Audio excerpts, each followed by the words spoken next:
నా పేరు షేక్ గండ్లూరు హాఫిజూన్, వైఎస్ఆర్ కడప జిల్లా ముద్దునూరు మండలం ముద్దునూరు గ్రామం అండి.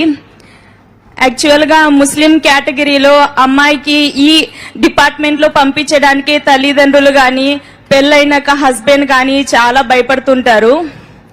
కానీ ఎంతమంది ఎంత అన్నప్పటికీ నా హస్బెండ్, మా పేరెంట్స్ వాళ్ళ కృషి వల్లనే నేనైతే ఇక్కడ నిలబడ్డాను. నేను ఎంఎస్సి బీఈడి వరకు చదివానండి.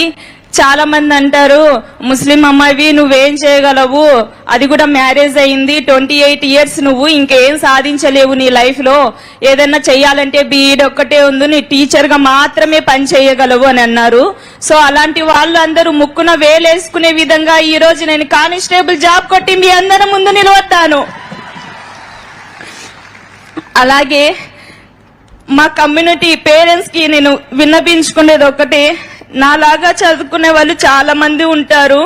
సో మీ అమ్మాయి స్టేట్ ఫస్ట్, డిస్ట్రిక్ట్ ఫస్ట్ అని చెప్పుకోవడమే కాకుండా వాళ్ళని చదివించి వాళ్ళు కోరుకున్న జాబ్ ని వాళ్ళు సాధించే విధంగా వాళ్ళకు సపోర్ట్ చేయండి చాలు. పెళ్లిళ్ళు చేసి వాళ్ళ కళల్ని అక్కడే అనుగదొక్కద్దు ప్లీజ్, ఇదొక్కటి మీకు చెప్తున్నాను.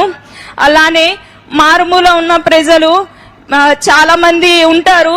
సో మీరు ఎలాంటి ఇబ్బంది వచ్చినా సరే మీరు భయపడకుండా మీకు టీచర్స్ గాని, ఇంట్లో పేరెంట్స్ గాని, మీ చుట్టుపక్కల ఉన్న వాళ్ళని గాని అడిగి, నేను 10th చదివితే దీనికి ఏ జాబ్స్ ఉన్నాయి, ఇంటర్ చదివితే దీనికి ఏ జాబ్స్ ఉన్నాయి, ప్రతి ఒక్కటి అప్లై చేస్తూ ఉండండి. మనకి అయిపోయిన ఏజ్ మళ్ళీ తిరిగి రాదు.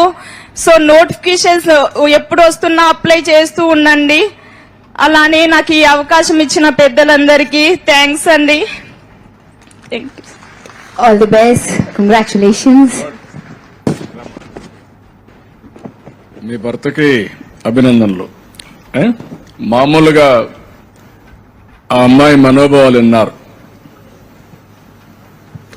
మామూలుగా ఆడపిల్లల్ని చదివించరు.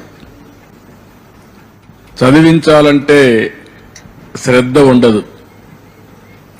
అందులో ముస్లిం ఆడపిల్లని పోలీస్ శాఖకు పంపించాలంటే అసలే ఇష్టం ఉండదు. అలాంటప్పుడు భర్త, తల్లిదండ్రుల అమ్మాయిని ఆశీర్వదించారంటే శబాష్, వాళ్లకు మనస్ఫూర్తిగా అభినందనలు, గట్టిగా చప్పట్లు కొట్టి అభినందించాలి. వీళ్ళ బాబు కూడా 8 సంవత్సరాల బాబు. ఈవిడ మనోస్థైర్యం, బాబు తల్లికి అండ. ఇంకొక పక్కన చూస్తే ఒకసారి